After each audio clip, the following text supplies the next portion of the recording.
Seperti kebiasaan, saban hari kita bawakan bersama dengan anda Pasca Belanjawan 2023. Dan ini suluhan serta terjemahan bagi mereka kita menganalisis apa yang diperuntukkan dalam setiap segmentasi dan juga elemen di bawah Belanjawan 2023. Kita perhatikan dan juga malam ini kita memberikan tumpuan kepada keterjaminan makanan. Tapi sebelum itu, secara asasnya, peruntukan Belanjawan 2023 menelan belanja sehingga RM388 bilion.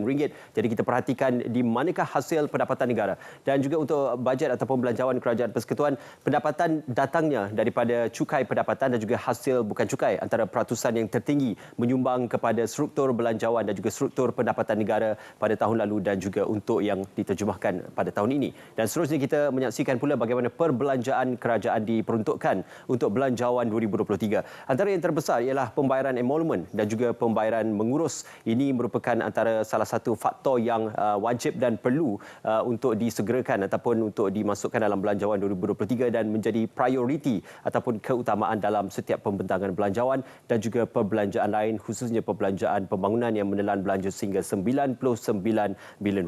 Seterusnya kita akan saksikan sedikit perkongsian untuk suluhan pada malam ini berkenaan tentang security makanan atau keterjaminan makanan, terma dan juga terjemahan untuk kita menyaksikan bagaimana rangka dan juga prospektus yang akan dirangka di bawah Belanjawan 2023. Antara lain kita menyaksikan keterjaminan makanan menelan belanja, kalau boleh kita kongsikan bersama dengan anda. Antara faktor-faktor dan juga antara elemen-elemennya adalah RM1 bilion untuk skim pembiayaan agrofood BNM, RM100 juta tabung pusingan koperasi SKM dan juga allowance modal dipercepatkan dan juga beberapa elemen serta perkara lain yang bersangkutan dengan keterjaminan makanan. Tidak kurang juga untuk tanaman kelapa sawit, pelaksanaan levy pekerja asing pelbagai peringkat dan juga program menyuburkan tanah yang terbiar. Jadi ini antara inisiatifnya dan seterusnya kita menyaksikan pula inisiatif yang diumumkan di bawah Belanjawan 2023. Allowance modal yang dipertingkatkan seperti yang saya nyatakan tadi dan juga tanaman kelapa sawit untuk memastikan agar agrokomoditi dan juga komoditi negara akan dapat dipertingkatkan, khususnya apabila kita bersaing dengan negara jiran seperti Indonesia yang merupakan pengeksport terbesar bagi kelapa sawit. Jadi keterjaminan makanan dan juga tumpuan serta kebergantungan kita kepada sektor agrokomoditi ini masih tinggi untuk menterjemahkan keadaan juga situasi ekonomi. Seterusnya juga seperti yang disebutkan tadi berkenaan tentang levy pekerja asing dan juga pelaksanaan program untuk memastikan agar isu pertanian dan juga menyuburkan tanah terbiar akan dapat diperkasakan melibatkan rentas kementerian. Ada beberapa kementerian yang akan digerakkan bagi memastikan agar projek tanaman ini akan dapat direalisasikan. Malam ini seperti yang dijanjikan kita akan memberikan tumpuan kepada sektor pertanian dan juga industri makanan, khususnya berkenaan tentang isu keterjaminan makanan ataupun food security yang bukan hanya dihadapi di peringkat lokal tetapi juga di peringkat global. Ayo sama-sama kita saksikan sedikit sorotan khas berkenaan Belanjawan 2023 bertumpu kepada keterjaminan makanan. Hanya 1.2 juta hektar tanah negara dimanfaatkan untuk tujuan tanaman makanan berbanding 7 hektar tanah bagi tanaman kelapa sawit dan getah. Kerajaan oleh itu bercarang supaya Felda, Felkera, Risda dan agensi di bawah Kementerian Pertanian, Keterjaminan Makanan dan Kementerian Wilayah dan Desa menyuburkan tanah-tanah terbiar milik mereka dengan keluasan lebih 800 ekar untuk projek tanaman makanan. Kementerian Pertahanan dan LTAT beserta syarikat-syarikat lain akan melaksanakan projek peningkatan pertanian bijiran jagung domestik selain untuk meningkatkan keterjaminan makanan malah memberi peluang pekerjaan kepada veteran tentera. LTAT menjadikan 70 ekar tanah perladangan untuk pelaksanaan projek tersebut. RM30 juta untuk bekerjasama dengan beberapa kerajaan negeri bagi melaksanakan projek-projek agro makanan supaya ada hubungan langsung di antara syarikat dengan kerajaan negeri.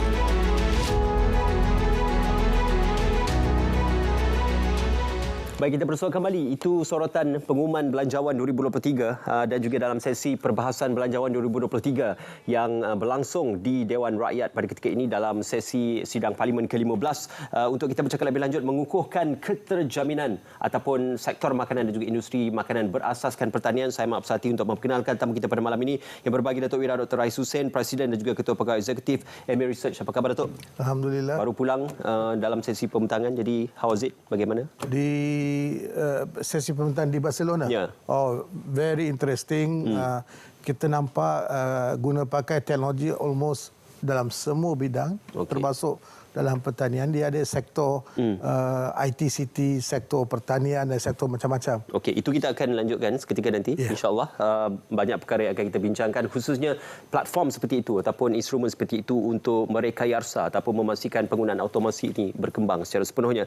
Juga saya perkenalkan tamu kita pada malam ini, Tuan Munir Hashim Abdullah, pengasas Gerasi Chili. Terima kasih Tuan bersama kami. Dan juga Profesor Datuk Dr. Mat Nasir Syamsuddin Putra dari Putra Business School Universiti Putra Malaysia. Apa khabar, Prof? Terima kasih. Okey, terima kasih bersama kami. Datuk, kembali kepada ruang yang digunakan untuk kita menterjemahkan mungkin perkongsian teknologi, automasi dan juga mungkin idea ataupun gagasan cadangan yang dirasakan sesuai dan juga relevan dalam konteks masa. Untuk sektor industri makanan ataupun pertanian, apa sebenarnya yang menjadi suatu kekangan ataupun caburan, bukan saja di peringkat lokal tetapi juga di peringkat global? Kalau kita lihat kepada Global Food Security Index, di mana dia akan memberitahu kita apakah dia trend-trend yang telah diikuti oleh negara-negara ialah dalam ranking yang tertinggi. Kita nampak lebih kurang 10 trend-trend yang menjelma. Salah satu trend yang across all the high Global Food Security Index ni adalah mereka ni mempunyai apa yang disebut sebagai Food Security Agency. Agensi keterjaminan makanan di setiap negara. Jangan pergi jauh sangat. Di Singapura, misal kata, kita ada Food Security Agency. Apa makna Food Security Agency? Their job ini satu saja, untuk menentukan bahawa food tu available, accessible dan affordable at all given time. Yang ini penting ya. Dalam keadaan geopolitik yang tidak menentu, kita selalu sebut pasal Rusia Ukraine, tapi bukan terhad kepada Rusia Ukraine saja, dia ada banyak geopolitik lain. Kalau kita lihat kepada Malaysia, apa masalah kita? We have one of the lowest arable land in the world. Kalau arable land ni, kalau ikut United Nations ni, adalah tanah yang digunakan pakai untuk pertanian makanan. 2%. Bangladesh pun negara yang agak miskin, 22%. Agak tertinggi, kita 2%. Jadi di manakah kita menyimpang daripada apa yang sepatutnya kita perlu buat daripada dulu lagi, sejak azali lagi. Kita mungkin terlalu kepada industrialization, kita lupa kepada pertanian. Tapi kita bermula daripada pertanian. We were agro nation, betul. Tapi kita dah menyimpang kepada over industrialization, kita lupa. Misal kata ya, kita mempunyai satu universiti Universiti Pertanian Malaysia dulu. Dan kemudian ini menjadi Universiti Putra. Kalau kita lihat kepada negara Netherlands, Holland, mereka mempunyai universiti-universiti yang cukup pakar dalam pertanian. Kita, these are the few things lah. Kita fokus kita lain. Dan kalau kita lihat kepada statistik kan, tahunan kita, we are importing, depending which statistik you nak percayalah, 65 bilion ringgit net import. Ini captive demand ni. Maknanya demand tu setiap ada. Dan kemudiannya tanah arable land baru 2%. Tanahnya banyak. Sebab itu kita perlu mengimport. That's the thing. Dan ketiganya, kita ada unemployment, lebih kurang yang dosen baru dikeluarkan, 612,000. Dan kalau kita lihat kepada underemployment, maknanya you ada degree ekonomi tapi you basuh kereta. That's 1.2 million among the youth. 1.8 million. Tenaga ada, tanah terbiar banyak. Kan? So saya rasa, dan captive demand 65 bilion ringgit. Kalau kita lihat, kita import daging 85% lebih. Kita import sayur-sayuran, depending on the sayuran, 30%, 70%, 80%. Tenusu, hampir 90%. This is a big problem for us. Baja pun kita import. Baja is a big issue. Tadi, sebelum saya datang, orang datang melawat, there is a fertilizer expert. Dia bagi tahu saya, kita mengimport 80% daripada urea, which is very important dalam fertilizing. 80%. Kita ada 20% saja. Dedak ayam, kita import daripada Argentina, Brazil dengan Thailand. So maknanya, bila kita nak mengatasi masalah ni, kita jangan lihat kepada on the end side. Kita lihat kepada input cost. So sebab tu, saya first thing that I would like to suggest, we must establish, tubuhkan Food Security Agency. Yang ini penting. Keduanya, keterjaminan makanan ni adalah national security agenda. Ini pun betul di macam Netherlands, di Singapura semua. National security, maknanya it's a national security. Then there'll be intense ni. Dan ketiganya, pendapat saya lah, university. Sebab segala-galanya bermula dari universiti. Ya? Okey. So these are the 3 things that I would like to suggest immediately. Ada banyak lagi yang kita boleh bincang. Apa yang saya nampak di Barcelona baru-baru ni tentang AI dalam agriculture. Yeah. Masya Allah. 5G dalam agriculture pun 5G ni, selalunya orang ni 5G ni just a platform. But the technology part, guna pakai, they call it user application, is amazing. Okey. Banyak yang kita boleh buat, banyak yang perlu kita buat. Okey. Bajet 2023 ni, alhamdulillah kita nampak satu permulaan yang baik. Okey. Adakah itu mencukupi? Belum lagi lah. Ini satu permulaan baik. Maknanya idle land is going to be used. Ada allocation budget atau menolong golongan B40 dengan that initiative Insan, Ehsan, benda 3I itu. Then these are the good start. Okey. Tapi itu sebagai push factor. Just the good start. Tapi kita pun tak boleh kata banyak sangat sebab kerajaan ni baru lebih kurang 100 hari kan. So they've inherited some things. They look at it, baru dia nak buat satu ni. Tapi bagi saya, I insist that the Food Security Agency, the university dan national security agenda. Food security mestilah menjadi national security agenda. Datuk, ini saya nak terjemahkan persoalan dan juga apa yang dinyatakan oleh Prof Datuk Ira tadi. Prof Datuk, memang benar kita mewarisi segala agenda yang diperturunkan selama ini, khususnya dalam industri pertanian, security makanan. Namakan ataupun buatlah penjenamaan semula kementerian dan sebagainya. Tetap agendanya adalah untuk menyediakan makanan dengan harga yang kompetitif dan juga bekalan yang mencukupi bagi pengguna ataupun the end user product. Jadi perihal berkenaan tentang peruntukan belanjawan 2023, mungkin ia dikira sebagai satu peruntukan dalam jangka masa pendek, hanya untuk setahun. Kita perlu satu perancangan jangka panjang. Jadi apakah belanjawan 2023 ini digambarkan sebagai asas ataupun catalyst kepada setiap projek jangka panjang yang akan direalisasikan? Terima kasih Ismail. Assalamualaikum warahmatullahi wabarakatuh dan salam sejahtera. Untuk menjawab persoalan yang Encik Ismail katakan tadi, saya ingin menyurut kembali apakah sebenarnya cabaran isu dan juga sama ada apa yang dimasukkan dengan keterjaminan makanan. Seperti yang Encik Ismail katakan tadi, cabaran utama negara kita dari segi security makanan ataupun sekarang ini keterjaminan makanan adalah bagaimana kita nak menyediakan makanan dalam senario pertumbuhan penduduk pertama, pertumbuhan pendapatan yang mana telah memberi kesan kepada perubahan corak penggunaan dan juga diet rakyat Malaysia dan juga dari segi perbandaran dan juga dari segi bagaimana kita nak menyediakan makanan tersebut dengan harga yang mampu seperti yang kata Cik Ismail tadi. Itu adalah dari segi cabaran kita. Isunya adalah seperti semua orang maklum adalah bahawa buat masa ini seperti yang Datuk katakan tadi, iaitu kadar sara diri kita adalah rendah untuk makanan asas, beras, daging dan sebagainya. Dan ini menyebabkan bahawa kadar kebergantungan makanan kita adalah tinggi. Nah, seperti yang Datuk katakan tadi, defisitnya tadi adalah import makanan. Jadi defisit perdagangan makanan ni, import makanan ni semakin bertambah dari masa ke semasa. Data pada tahun 2021 sebanyak 21.4 bilion defisitnya lah maksudnya ekspor tolak import lah Situ adalah dari segi isunya. Tapi mengapa jadi isunya ini adalah pertama, kalau kita lihat bahawa negara kita ni pertanian terbagi pada dua. Pertama adalah tanaman industri, peladangan. Dan satu lagi yang kita katakan malam ni adalah sektor makanan. Jadi perbezaan antara kedua ni, pertama, sektor peladangan ni 80% adalah dipelopori oleh syarikat-syarikat besar. Tetapi untuk makanan ni dipelopori oleh skala-skala kecil. Itu banyak perbezaan ke situ. Nombor dua adalah dari segi teknologi, 5G dan sebagainya. Dia adalah maksudnya penggunaan teknologi masih lagi rendah dan juga adalah dari segi orang yang mengerjakan dari segi keusahawan petani. Itu adalah mengapa terjadinya sasaran kadar sara diri rendah kita. Jadi apa yang dimasukkan ke terjemahan makanan ini adalah atau security makanan. Pertama kita melihat dari segi ketersediaan makanan. Kedua dari segi kebolehcapaian. Ketiga dari segi penggunaan dan keempat dari segi kestabilan. Kalau melihat dari segi empat elemen keterjemahan makanan tadi, keterjaminan makanan, maka dikatakan bahawa bajet pada 2023 memang dia menyentuh kesemuanya elemen. Tapi yang saya ingin perkatakan ni adalah dari segi mekanisme perlu diperbarui. Sebab katakan dari segi ketersediaan subsidi baja. Memang dari dulu memang dah ada subsidi baja. Cuma diteruskan. Diteruskan. Dari segi pembiayaan, dari segi insentif digital dan sebagainya. Dan juga dari segi kebolehcapaian tu kita ada program inisiatif pendapatan rakyat, itu adalah baru, dan juga menu rahmah yang dikatakan tadi.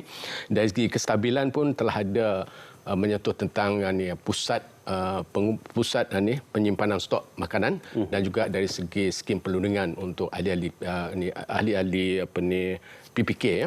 Jadi ini memang disentuh. Dari segi penggunaan belum disentuh lagi.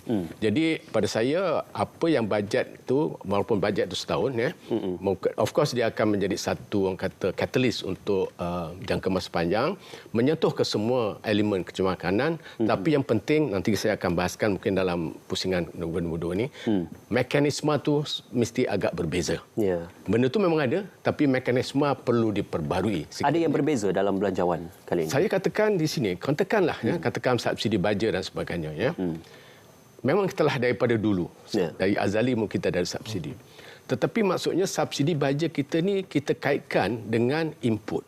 Maksudnya pemberian baja itu berdasarkan pada berapa ekar yang seorang pesawah itu tanam. Pada saya, untuk dia memberi berkesan lagi dan juga menjimatkan subsidi itu, dia mesti kaitkan dengan output. Berdasarkan output. Jadi ini maksudnya berapa yang dikeluarkan, berapakah produktiviti, begitulah kita subsidi. Jadi kalau berdasarkan input, maksudnya kalau tak produktif pun dapat juga subsidi. Tapi kalau berdasarkan pada output, lagi tinggi output, lagi produktif, lagi banyak subsidi. So ini akan memberi insentif kepada. Itu adalah beberapa mekanisme yang perlu diperbaiki. Cuma dalam hal itu, subsidi itu datang dahulu untuk memastikan output itu akan dapat diluaskan ataupun digandakan. Tetapi pasuknya kita kan ada data-data tahun-tahun lepas. Okey, pesawah ni untuk 5 tahun yang lepas, berapa dia punya output dia, berapa produktiviti dia. Jadi kita boleh gunakan data yang lepas, track record dia untuk kita memberi subsidi supaya dia ada insentif lagi untuk menaikkan lagi produktiviti mereka. Jadi ini adalah mekanisme yang perlu. Ada lagi mekanisme baru yang kita perlu katakan nantilah untuk belanjawan ini. Okey. Terima kasih Prof Datuk. Saya nak beralih kepada Tuan Munir. Berkenaan tentang pengimportan sayur-sayuran dan juga buah-buahan.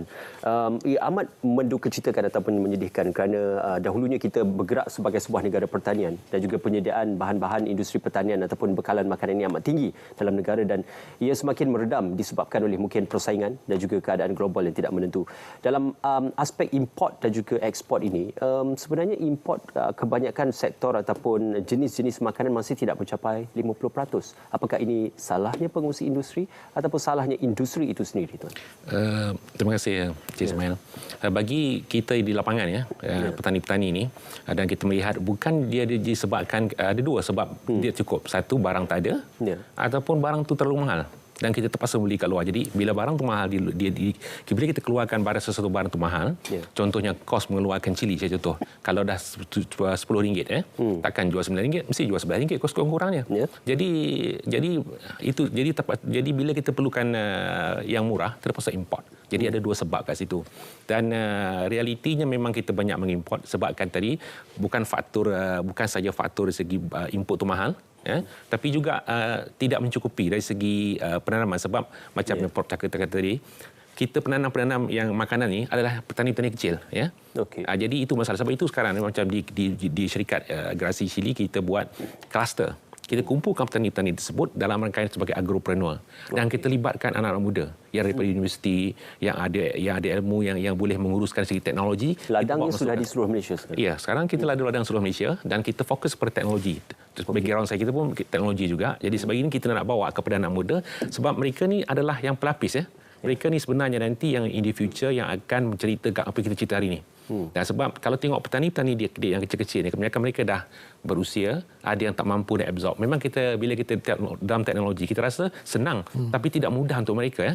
Jadi bila kita nak bawa teknologi, kita panggil perubahan kat situ. Dan bila kita kata teknologi ni, tak perlu teknologi kita panggil terus kepada robotik, bukan. Mungkin contoh sekarang, fertigasi, hidroponik, aeroponik dan sebagainya. Ini dah cukup memadai. Saya rasa kalau kita diberikan secara berkelompok, macam contoh tanah, memang tak cukup tanah. Kita kerana macam Gerasi Cilik, alhamdulillah sekarang ni banyak negeri-negeri lain telah pun membuka tanah kepada kami. Ada yang bagi 50 ekar, ada yang bagi 60 ekar, ada yang 30. Kalau dulu memang susah. Alhamdulillah sekarang kerjaan dah banyak dan inisiatif ataupun belanjawan dikeluarkan yang sebelum ni. Kita betul bersyukur kerana banyak elemen disentuh kat situ. Dari segi digitalisation, dari segi teknologi, dari segi bantuannya. Dan yang menarik adalah B40. Sebab macam di kami sendiri, polisi syarikat adalah no foreigners contohnya. Jadi kita memang memberi peluang kepada anak muda untuk bekerja. Kecenderungan anak muda untuk bekerja dalam industri ini? Sebenarnya orang kata susah kan. Tapi pengalaman kami selama beberapa tahun ni, sebenarnya anak-anak muda kita boleh bila kita mengenai bila ada elemen teknologi kepakaran. Macam bila kita buat satu pertanian macam di syarikat saya sendiri, tim anak muda ni mereka daripada kalangan chemical engineer, daripada electronic engineer dan seterusnya. Dan mereka ni petani moden. Dan maknanya mereka hendak sebab bila mereka melihat ada peluang di situ, jadi sebab dulu bila masa kita pergi universiti macam saya dulu, orang selalu cerita programming. Jadi background saya programmer. Kan bila kita keluar kita jadi engineer, nak jadi lawyer, jadi doktor contohnya kan. Tak ada kita dengar itu pertanian.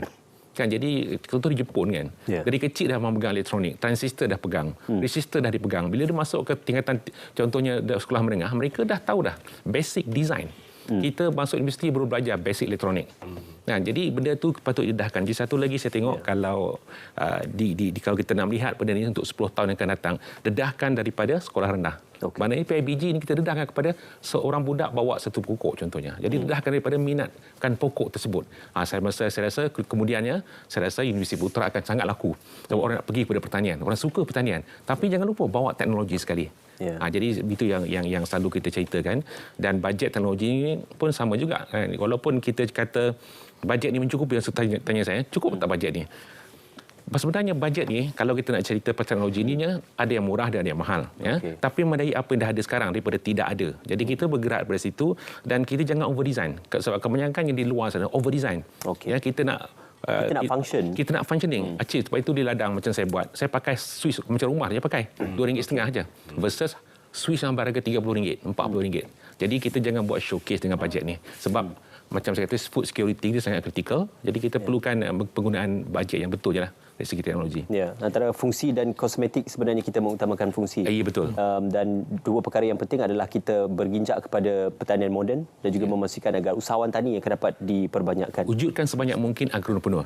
Jadi itu yang saya nampak akan beri impact 10 tahun kemudian. Dia mungkin bukan tahun ini tapi 10 tahun kemudian. Untuk kesan jangka panjang itu mungkin antara pemula ataupun katalis kepada kita mengusahakan industri pertanian dan juga security makanan ini. Prof Datuk dan juga Tuan Munir, kita akan kembali selepas ini dalam Natif House.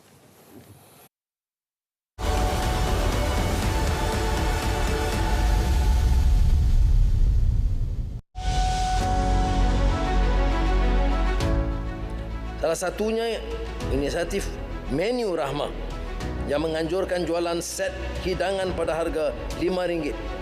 Alhamdulillah Menu Rahmah ini dijangka akan terus menerima sambutan yang baik. Maka melalui jualan Rahmah menawarkan barangan asas dengan harga sehingga 30% lebih murah berbanding pasaran, akan tentunya akan mengawal kos sara hidup. Kerajaan menyediakan RM100 juta untuk menjayakan program jualan Rahmah di setiap kawasan parlimen. Kerajaan juga akan meningkatkan keperdukan sebanyak RM200 juta kepada RM225 juta bagi memperluas program pengedaran barangan keperluan asas ke 25 kawasan baru, antaranya di Paluh dan Pasir Sarawak, Pasir Raja Terengganu dan Kuala Krai Kelantan.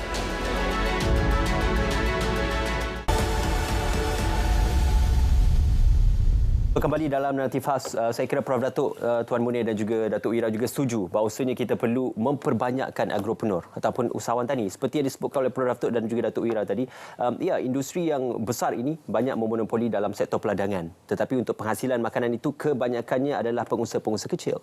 Dalam mewujudkan agropreneur ataupun kita kata usahawan tani ini, mungkin ada beberapa cabaran. Dari segi satu, pertama adalah berkenaan keuangan. dana dan juga mungkin ia adalah suatu bidang yang dirasakan sebagai berisiko oleh beberapa pihak yang menyediakan perkhidmatan pinjaman. Jadi bagaimana kita nak melahirkan agropreneur muda kalau itu cabarannya kita tidak tangani pada ketika ini? Bagi saya lah, kita perlu memberitahu kepada agropreneur yang muda, yang belia-belia kita ni, bahawa dalam pertanian ni, the returns are very high. Mereka tidak tahu. Kebanyakannya macam cili. Kalau ada 1,5 ekar, 2 ekar, net income for every 3.5 month is about RM38,000, RM38,000. Orang banyak tak tahu benda ni. Jadi, dan lagi satu, bila katakan kewangan, memang betul, dia was a problem. Saya pernah melihat perkara ini secara direct. Jadi, saya minta petani-petani itu, apakah permasalahan masa saya pengerusi one of the GLC kan? Apa masalah? Kata, Tok, kita nak pergi minta dengan bank itu tak dapat, bank ini tak, hatta bank yang sepatutnya bank pertanian pun tak dapat. So, dia kata macam mana? So, okey, tak apa. Saya cuba selesaikan masalah ni. So, kita bawa 2 CEO bank berasingan. Satu bank, satu lagi bank ni. Bawa sana. Dia bawa tim-tim dia daripada CEO, CFO, dia punya credit manager, apa semua tu pergi sana. Dan dia bagi brief. Macam mana PPK Kuala Langat ditubuhkan, macam mana koperasi itu wujud, macam mana collection tu dibuat di pusat PPK Kuala Langat, lepas tu dihantar kepada supplier tu, dia bayar, duit now bayar immediately. Dia retain 1%. And it was excellent presentation. And siapa dia punya agropreneur semua muda-muda, young fellows. I think pertanian, saya lupa nama dia, tapi he's a young agropreneur of Selangor. Very intelligent boy. And you boleh bagi tahu dia macam fertigation system kan. Yang fertigation system daripada Germany itu lebih kurang RM320,000. Dia boleh buat cara dia punya adjustment semua RM18,000 hingga RM22,000. Can you imagine? So then GLC tersebut tu saya initiated lah. Kita minta bank-bank tu memberikan dana. Dua-dua bank tu bersetuju. Satu bank sampai RM2 bilion on the food security. Tapi the track record tu kadang-kadang menjadi masalah. Okay, that's the thing. So masalah dia credit risk. So credit risk ni ialah bankers selalunya the only thing they care is credit risk kan. So dalam situasi tu, bila katakan ini di kes cili lah, cili itu dikumpul di PPK Kuala Langat, lepas tu cili itu disupply, yang tu bayar kepada dia yang dapat duit dulu. So I told the bank, you don't worry, bila dia dapat duit ni, dia tolak dia punya monthly installment kat sini, lepas tu baru bagi ni. And guess what, it's a perfect system. So maknanya ada, tapi saya rasa kita perlu if I can use the word, make agri sexy to the youth. This is very important. And cara tu, youth these days, apa dia nak? Dia nak kehidupan yang baik, kualiti hidup yang baik, apa semua tu. Very related to wang, duit. So if you tell them, ada RM65 bilion net captive demand. Boleh tak kita ambil peluang ni? And then you bagi bantuan. Tapi jangan bagi bantuan. You see, don't create the subsidy mentality. Bagi saya, I don't like that part. Kita perlu empower. Maknanya bagi latihan yang betul. Bukan latihan macam isi nama, isi IC, attend. Tak ada. Betul-betul latihan amali. Daripada latihan just belajar macam tu je. Keduanya, bagi support kewangan. Dia ada problem that dalam pertanian ini orang tengah. So dia create banyak bahan makanan apa semua tu. I pernah jumpa dengan petani daripada Cameron Highland. Dia kata, tahu tak tu sebab apa kita buang benda ni dekat sungai? Sebab dia orang datang, dia kata hari ni harga RM1.20. Padahal harga wholesale tu RM1.80. Kalau you tak nak, saya tak nak ambil, saya tak bayar. So that distribution perlu di-address. So banyak ni, sebab tu Food Security Agency ni mempunyai that responsibility lah. And this Food Security Agency ni telah memainkan peranan yang cukup penting. Dekat Singapura, dia 3 cara je, simple je. Satu, urban farming. Tapi itu less than 2%. Ni. Keduanya, contract farming. Contract farming ni, macam dulu kan kita ban khinzir sekejap. Ekspor tu. Apa Singapura buat, dia pergi ke Batam Island, ambil tanah. Sekarang, they will be in 2-3 years time, they will be fully self-sufficient. Tak payah import khinzir lagi. Dan bila kita ban ayam, mereka buat macam tu juga. Sekarang di Batam, dia ambil tanah yang besar. In few years time, they will be self-sufficient. Okey. So contract farming, beras, they go to Vietnam, macam tu. Dan ketiganya, AI assisted procurement system. Dia kalau kita ambil Kobis katakan ataupun Timun katakan, dia punya supplier ada lebih kurang 141 different supplier.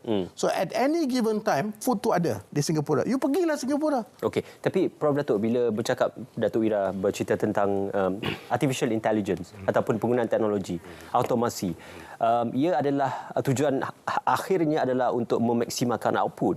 Jadi dalam perihal memaksimalkan output ini adalah satu perkara yang mustahak kerana keperluan dan juga kehendak makanan pada ketika ini meningkat dalam peratusan yang tinggi. Jadi apa perlu kebergantungan kita kepada artificial intelligence ataupun automasi yang bertaraf tinggi, Datuk? Ya, satu persoalan yang bagus. Dalam keadaan teknologi, tapi kita perlu, yang kita persoalan ini adalah keusahawanan tadi. Kita mesti, petani itu mesti ready untuk menggunakan artificial intelligence dan sebagainya. Saya pernah berpengalaman menghasilkan beberapa usahawan. Pada saya sebagai profesor universiti, untuk mengeluarkan pelajar ijazah, pelajar master dan PhD adalah lebih senang. Kalau maksudnya 100 orang belajar peringkat bachelor, saya katakan 90% akan lulus. Tetapi pengalaman saya melahirkan usahawan di universiti, walaupun di universiti ini of course bekerjasama dengan pihak industri lah. Kita ada program dipanggil inkubasi usahawan tani.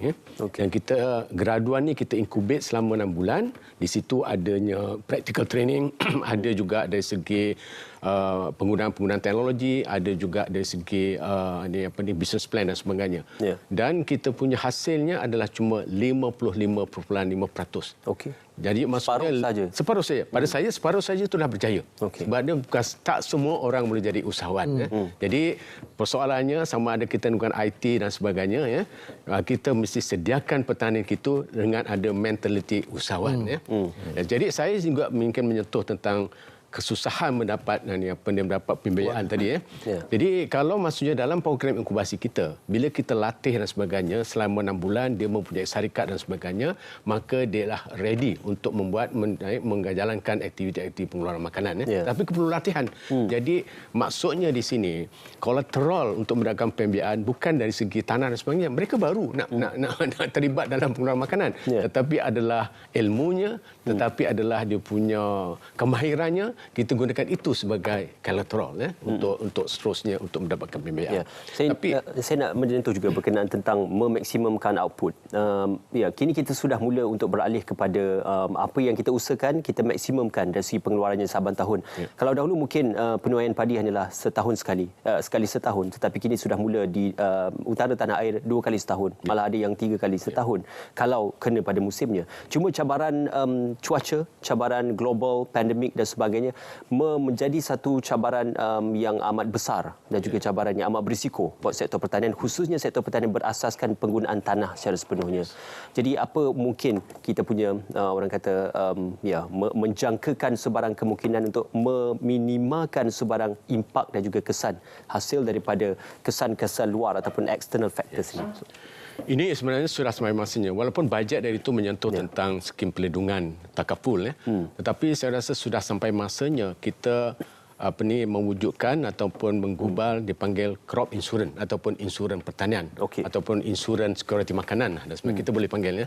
Jadi insurans ini adalah penting kerana kita lihat bahawa sektor pengeluaran makanan ini risiko adalah tinggi. Lebih tinggi daripada sektor tanaman industri dan lebih tinggi dibandingkan dengan aktiviti-aktiviti perindustrian lain. Jadi pada masa ini tidak ada lagi insurans pertanian. Jadi ada dua sebenarnya yang kita perlu. Satu adalah untuk meminimumkan risiko dari segi bencana, bencana alam. Kedua adalah dari segi pasaran.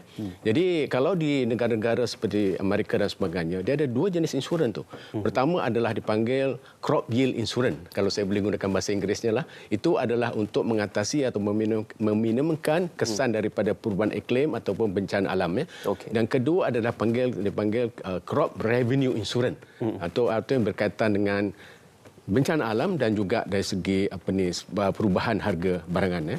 Jadi untuk negara kita mungkin kita boleh buat secara fasa. Pertama, kita mungkin boleh wujudkan crop yield insurance tersebut, dan later kita boleh wujudkan crop revenue insurance. Tetapi untuk kita membuat insurans pertanian ni ataupun crop insurance, dipanggil crop kat sana, walaupun terlibat juga ternakan dan perikanan, tapi dia panggil crop insurance. Kita juga perlu ada sistem amaran awal atau early warning system. Kita belum ada lagi. Jadi sistem amaran awal ni adalah penting untuk kita meminimumkan dari segi risiko dia. Jadi maksudnya, katakanlah sekarang ni ada banjir di Johor, di Pahang dan sebagainya. Seberapa sebenarnya pengeluaran pertanian, pengeluaran makanan yang kita rugi buat masa ini? Bukan Jabatan Meteorologi ada juga memberi ramalan. Tetapi ramalan tu contohnya lah, pada tahun 2024, 2025, maka kawasan ini akan banjir contohnya. Jadi kita tak perlu tanam maksudnya. Jadi itu adalah dapat meminimumkan dia punya risiko daripada bencana alam. Dan keduanya adalah dari segi pasaran, maksudnya fluctuation dalam harga barangan. Jadi kita perlu juga ada mekanisme untuk meramalkan harga. Tadi ada harga sampai jatuh RM1.40 dan sebagainya. Katakan pada bulan Ramadan, harga ayam berapa? Pada hari raya, bulan Ramadan berapa?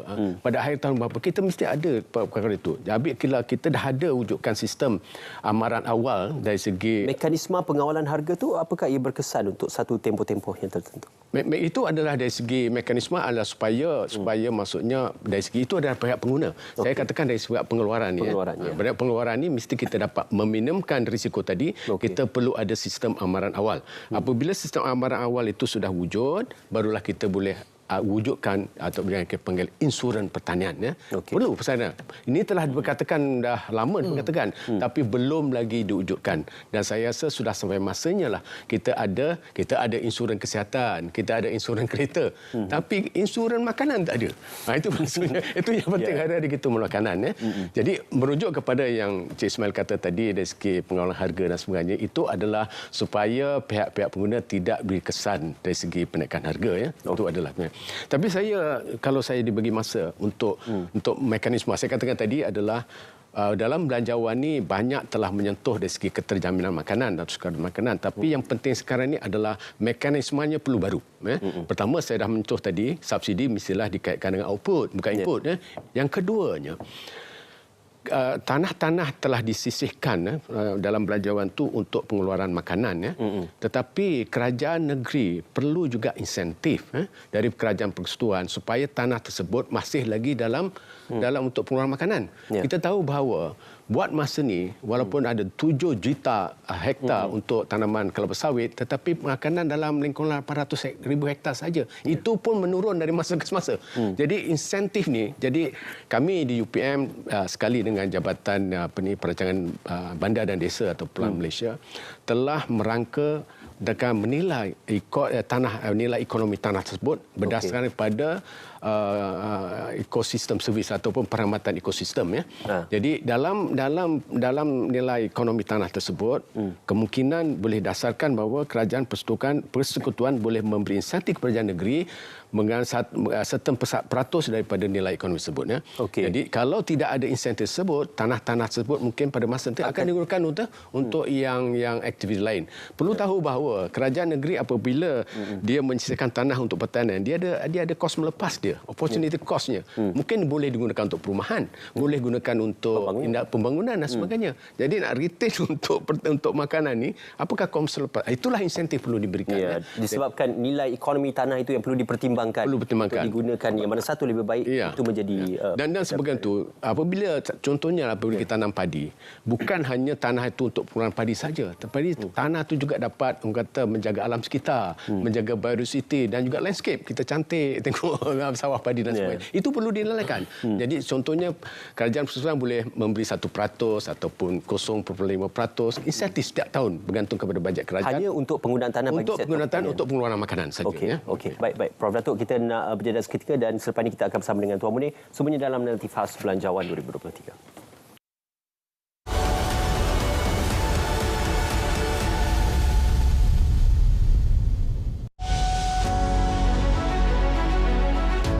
Perkhidmatan kerajaan perlu cerdas mengadaptasi teknologi dan digital bagi mengurangkan kerana birokrasi.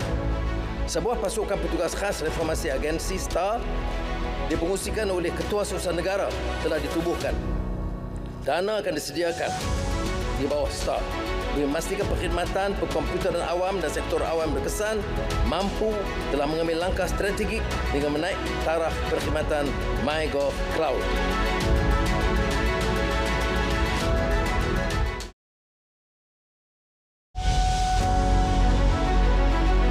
Kerajaan juga meneliti keperluan struktur semula semua agensi mengawal selia dan menyeras ekosistem syarikat pemula dan inovasi yang terlalu banyak dan bercambah dan harus disatukan dan diselaraskan.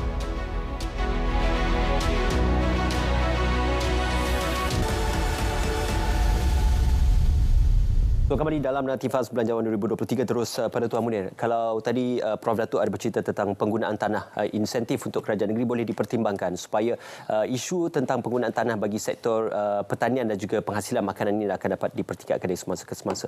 Namun sayangnya apabila kita bercakap tentang penghasilan makanan ini, kebergantungan kepada penggunaan tanah masih lagi besar peratusannya. Apa jua teknologi terciptakan hidroponik dan sebagainya, penggunaan tanah dalam skala yang besar masih diperlukan untuk penghasilan dalam skala yang besar. Yang menyedihkan, ada tanah sawah yang digunakan untuk projek perumahan ataupun projek pembangunan. Jadi ini defeat the purpose untuk kita menghasilkan lebih banyak bekalan makanan. Apa mungkin pandangan Tuan Munir berkenaan tentang isu penyediaan tanah, penggunaan tanah yang efektif dan juga penghasilan bersandarkan kepada skala tanah yang luas itu? Baik. Dari segi penggunaan tanah ni, saya boleh katakan saya lalui benda ni setiap minggu lah. Ya. Tapi alhamdulillah, berbanding dengan tahun lepas masa COVID, banyak tanah yang kita dapat daripada setiap negeri. Yeah. Hanya beberapa negeri lagi yang kita tak ada di tanah ni. Contoh kita tak ada lagi di Kedah, tak ada lagi. Dan di Negeri Sembilan belum ada lagi. InsyaAllah kejap lagi bulan April kita akan ada tanah. Berbalik kepada tanah tadi, sekiranya kita nak majukan tanah yang besar, skala besar ni, dan tak akan mungkin tani-tani kecil ni mampu pergi ke negeri dan memohon hanya 1-2 ekar. Yeah. Kalau kita nak buka 100 ekar, 200 ekar, kita perlukan satu koperasi ataupun persatuan ataupun kita panggil dalam komuniti dari segi kita panggil kluster. Sebab itu bila kita membuat satu tanaman yang skala besar ni, kita menggunakan kita panggil kaedah contract farming. Kena pergi contract farming. Tak boleh lagi secara individu, dia tanam sikit, sini tanam sikit. Bila kena banjir semuanya tutup. Kena banjir semua tidur dah. Tak boleh nak bangun lagi. Tak ada modal kena. Kalau bergerak secara segi kluster, dikumpulkan contoh 100 petani. Contoh di Sabah kami ada 120 orang berkumpul di satu tempat sebanyak 60 ekar. Jadi mereka akan gunakan tanah tersebut, lebih senang untuk mendapatkan tanah berbanding dengan setiap seorang individu minta seekar, seorang lagi minta 2 ekar, 3 ekar. Jadi tak tercapai 800 tu. Mungkin satu negeri, macam sekarang kita target satu negeri boleh kita mohon 600 ekar. Untuk capai contohnya Chile saja kita perlukan 3,220 ekar. Jadi nak mencapai itu macam mana tu?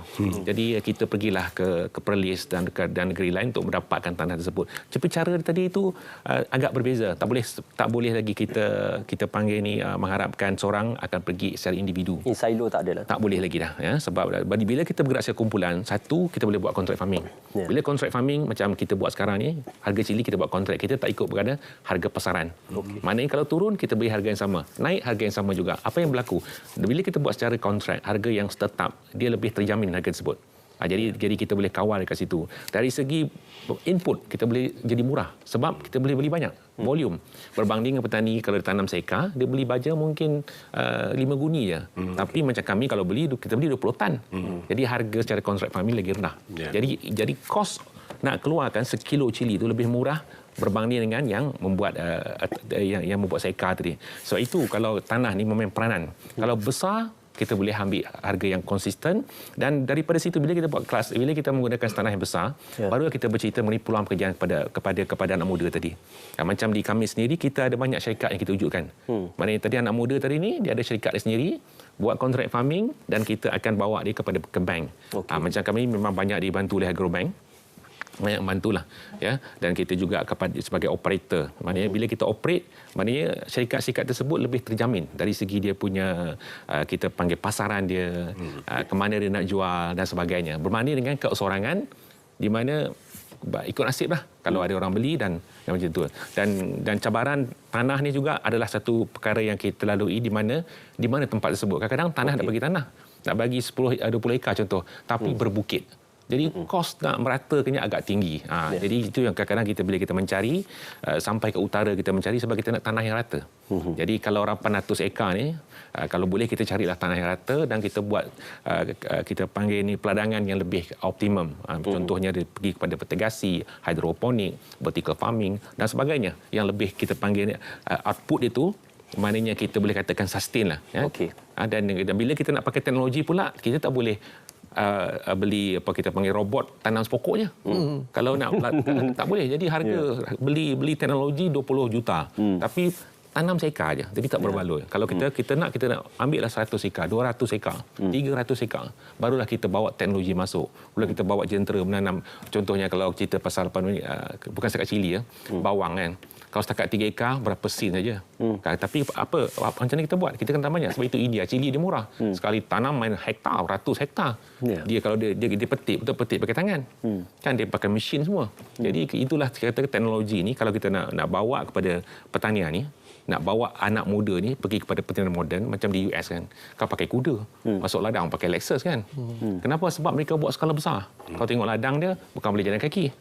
Jadi itulah yang kalau kita boleh buat kat sini. Jadi saya rasa kalau kita nak target di Malaysia ni sekurang-kurangnya at least kita panggil 1,000 hektar lah. Ya. Okey, sebab bila bercerita tentang capacity, ia juga merujuk kepada kos dan juga tanggungan kepada pengusaha-pengusaha sama ada yang besar ataupun pengusaha kecil untuk memastikan kos itu berbaloi dengan jumlah pelaburannya. Cuma Datuk, apabila tadi kita bercerita tentang capacity, ruang, tanah, automasi, teknologi, kita juga bercerita tentang penghasilan bahan-bahan makanan daripada teknologi pertanian itu sendiri.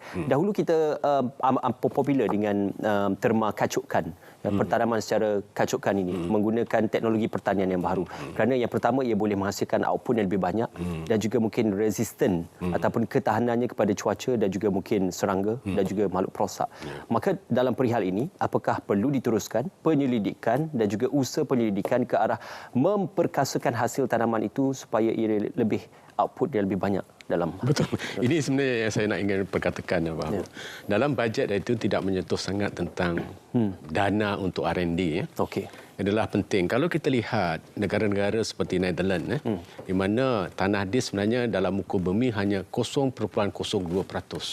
Kita 0.2% dan Netherlands adalah pengeksport kedua terbesar dunia daripada makanan. Jadi kalau kita melihat mencontohi mereka adalah penyelidikannya sebenarnya. Jadi kalau dalam rule of thumb ni sebenarnya penyelidikan tu mesti sekurang-kurangnya 1% daripada KDNK industri tersebut. Contohnya di Malaysia sekurang-kurangnya adalah 1% daripada KDNK keluaran negara kasar sektor pertanian. Kalau negara maju dia boleh pergi 3, 4 hingga 5%. Kita sebenarnya kurang daripada 1% dana penyelidikan untuk sektor pertanian. Jadi ini yang saya rasa perlunya kita perlu R&D untuk kita membuat teknologi-teknologi kita sendiri.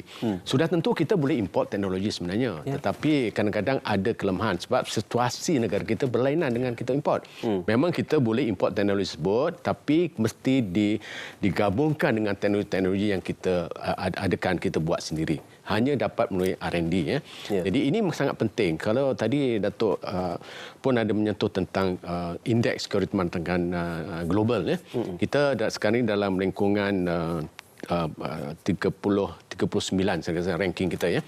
Dan dia sebenarnya adalah berubah-ubah dan pada akhir ni agak menurun dia punya ranking kita.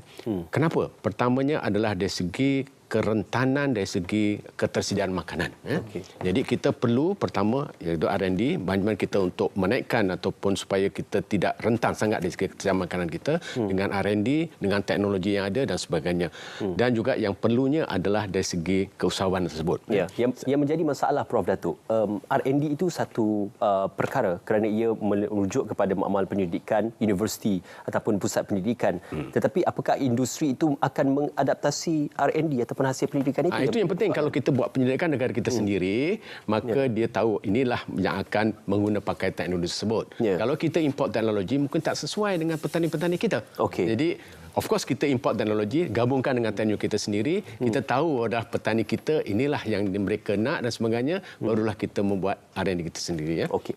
Tapi selain daripada tu, kita perlu juga maksudnya saintis-saintis dan sebagainya. Ya. Kita perlu juga ni crop breeders dan sebagainya. Kita perlu banyak. Yang ini dah tidak tak ramai sekarang ni. Ya. Jadi seperti dulu. Maka kita perlu juga human resource capacity building dalam bidang sains dan sebagainya, dari segi crop management, crop physiology, agronomi dan sebagainya. Selain daripada mekanisasi, selain daripada digital. Sebab sektor pertanian, sektor makanan ini bukan hanya dipelopori oleh mereka-mereka yang bidang pertanian saja. Sekarang sudah masanya juga mereka-mereka yang graduate engineering, graduate daripada IT dan sebagainya terlibat. Because we are talking now tentang dari segi pengdigitalan atau smart farming, penanaman pintar dan sebagainya. Itu yang perlu. Satu lagi yang saya nak menyentuh tentang sektor makanan tadi, yang berkaitan juga dengan R&D. Kalau kita lihat bahawa negara kita ni ada satu sektor pertanian yang maju, kelapa sawit, dia punya export earning kita lebih daripada 7 bilion per year. Tetapi kita ada sektor makanan yang kita defisit import 21 bilion. Satu defisit, satu adalah surplus. Kalau kita boleh belajar sebenarnya, tak jauh. Kita belajar bagaimanakah sektor tanaman industri itu.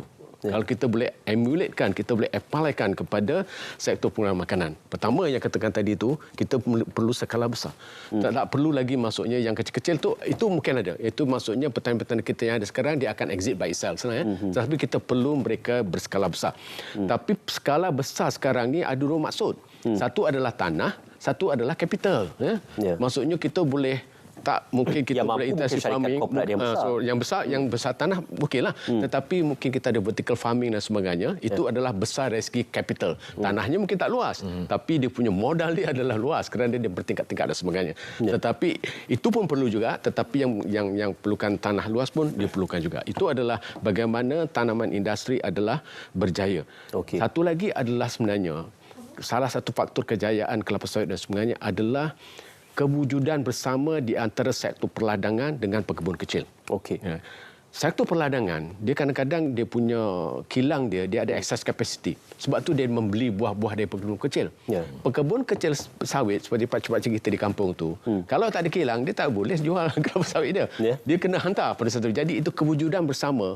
Maksudnya kita boleh wujudkan anchor company dalam sektor pengeluaran makanan, tetapi dikelilingi oleh petani-petani macam yang dijalankan oleh kecil. Jadi di situ dapat mengawal dari segi kualitinya.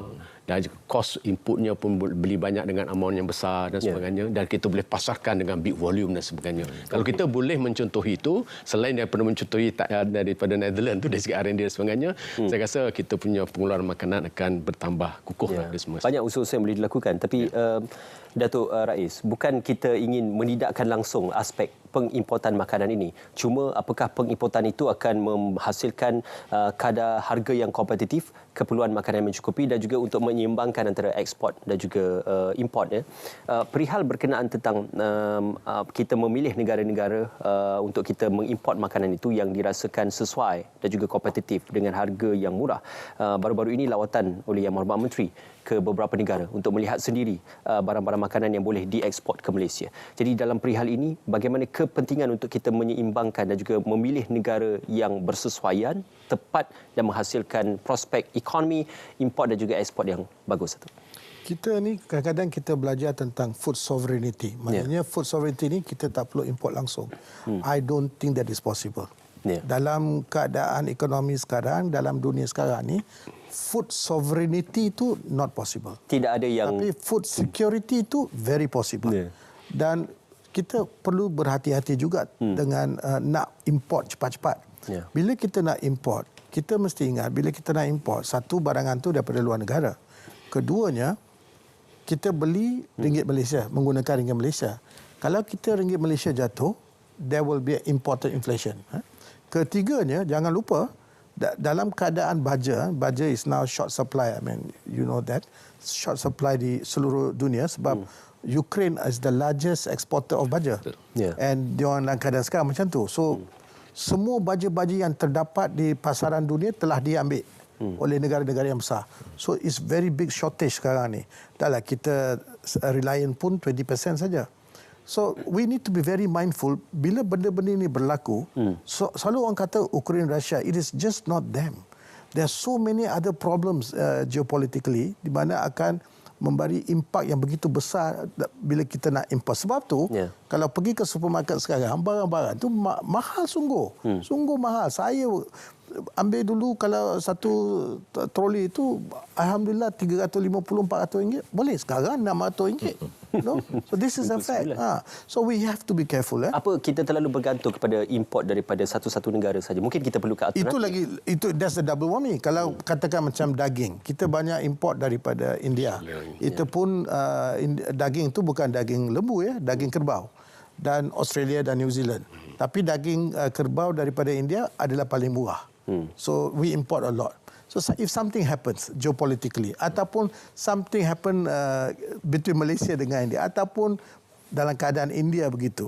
So we need to be, that's why di Singapura dia ada dia punya 141, 131 different suppliers. So kita kena look. I think one thing that I like about Prof was talking about the output. Banyak negara-negara di Skandinavia, hatta Singapura sekali, dia guna model IOOI model. Okay. Input, output, outcome, impact. Perbelanjaan duit ataupun perbelanjaan budget tu mesti end dengan apa dia outcome dan impact kepada negara dan rakyat. Okay. So sekarang ni dalam minda di Malaysia pula, dapat budget sebelum 31 Disember tahun ni mesti belanja. Kalau tidak next year budget potong. This is very wrong. Kita kena mengamanahkan penggunaan budget. This is very important. Keduanya, kita selalu cakap pasal tanah. Kita tahu tanah-tanah wakaf. Dia wakaf ni macam-macam. Ada cash, ada tanah wakaf kan. Beribu-ribu hektar di negeri-negeri. Guess what is happening to the tanah-tanah wakaf ni? Doing nothing. So bagi saya, kita kumpulkan anak-anak muda kita ni yang tak ada kerja. Kan? Kita bawa teknologi fertigation system apa dalam katakan Chile, and then kita bagi tanah, dia bagi kita sign 5 tahun. For 5 years you earn 2 acre, you can get 38,000 contract farming. You tak boleh, macam Chile, we import 70%. 30% saja kita self-reliant. Dan kita boleh apply subsidi berasaskan profit. It's just not the wakaf land. Even tanah-tanah universiti. Universiti Putra, for instance, punya banyak tanah. Tapi, yalah, ada development, ada universiti, ada bangunan, ada padang, ada kubur. Kubur pun ada. Universiti Pertanian ni. Universiti Putra ni. The whole value chain. The whole value chain, ya. Tetapi ada tanah yang tidak digunakan pakai. Mengapa tidak kita fikir supaya pelajar-pelajar di Universiti Putra ini diberi macam konsep amali, bagilah 2 ekar. Kan? Kita bawa fertigation system, kita bawa bank-bank. You know, there's one bank called Bank Pembangunan. Dalam bank pembangunan ni, dia ada 2 bilion ringgit untuk food security. Tapi perlu dimasukkan juga peruntukan untuk training dan latihan. Exactly. Tapi ingat, student ni ada waktu. And kalau chili farming, as you know, kalau you pakai fertigation system, semua 90% A, no more C, ataupun 10% B. Kan? So, this is good. It's automated. App-based. You duduk tengok bola Liverpool lawan Manchester United kejap lagi, and then you boleh buat. So, all I'm trying to say, tanah tu ada. Tanah wakaf ada, tanah universiti ada. Bukan Universiti Putra juga, UIA pun ada kan. Banyak. UUM Sintok pun ada. Dan the other thing is that kita dalam research and development ni, seed ni semua, biji-biji semua kita tak ada. Semua kita import.